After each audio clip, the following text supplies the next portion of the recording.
सच्चाई की ताकत। बहुत समय पहले की बात है। एक छोटे से गांव में एक किसान रहता था जिसका नाम रामू था। रामू ईमानदार और मेहनती इंसान था, पर उसकी एक बड़ी समस्या थी, वह बहुत गरीब था। उसकी खेती से इतना अनाज भी नहीं हो पाता था कि उसका परिवार आराम से अपना पेट भर सके।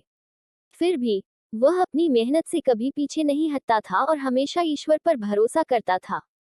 गांव के पास एक घना जंगल था, जहां कई जंगली जानवर रहते थे। गांव के लोग उस जंगल में जाने से डरते थे क्योंकि वहां कई खतरनाक जानवरों का बसेरा था। एक दिन रामू को पता चला कि जंगल के दूसरी ओर एक बड़ा गांव है, जहां अनाज की अच्छी कीमत मिलती है। उसने सोचा कि अगर वह वहां जाकर अपनी फसल बेचेगा, तो उसे ज्यादा पैसे मिल सकते हैं। इस विचार के साथ वह अपनी छोटी सी गाड़ी में अनाज भरकर जंगल के रास्ते चल पड़ा। जंगल में चलते चलते उसे एक बुढ़िया मिली। बुढ़िया ने रामू से कहा, बेटा, मैं बहुत भूखी हूँ, क्या तुम मुझे कुछ खाने को दोगे? रामू के पास बहुत कम अनाज था, फिर भी उसने अपनी गाड़ी से कुछ अनाज निकालकर बुढ़िया को दे दिया। बुढ़िया ने उसे आशीर्वाद दिया और कहा, तू बहुत नेकदिल है बेटा, तेरी सच्चाई तुझे एक दिन बड़ा इनाम देगी। रामू ने बुढ़िया का धन्यवाद किया और अपनी यात्रा जारी रखी। कुछ देर बाद जब रामू जंगल के बीचों बीच पहुंचा, तो अचानक उसकी गाड़ी का पहिया एक गड्ढे में फंस गया। उसने बहुत कोशिश की, पर गाड़ी को बाहर नहीं निकाल सका।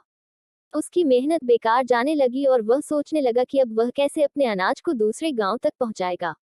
तभी अचानक वहां एक घोड़े पर सवार एक अमीर व्यापारी आया। उसने रामू की हालत देखी और पूछा, तुम्हारी गाड़ी क्यों फंसी हुई है? रामू ने सारी बात बताई। व्यापारी ने कहा, अगर तुम अपना आधा अनाज मुझे दोगे, तो मैं तुम्हारी मदद कर सकता हूँ। रामू ने सोचा, अगर मैं आधा अनाज दे दूंगा, तो मुझे बहुत नुकसान होगा। पर फिर उसने सोचा कि अगर वह जंगल में ही फंसा रह गया, तो उसका पूरा अनाज बर्बाद हो जाएगा। उसने अपनी ईमानदारी से जवाब दिया, मैं तुम्हें आधा अनाज नहीं दे सकता, लेकिन अगर तुम मेरी मदद करोगे, तो मैं तुम्हें आशीर्वाद दूंगा और तुमसे जितना बन पड़े, उतनी मदद ले लूंगा। व्यापारी रामू की सच्चाई और ईमानदारी से बहुत प्रभावित हुआ।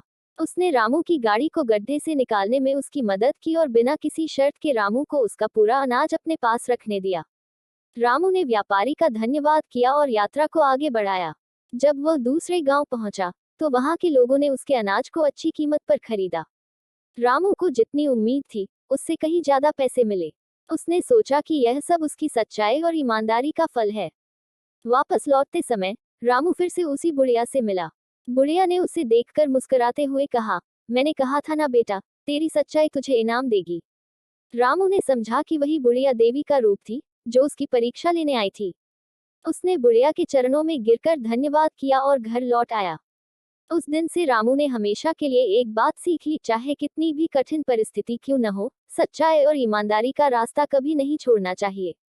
सच्चाई की ताकत सबसे बड़ी होती है और यह हमेशा सही समय पर अपना फल देती है।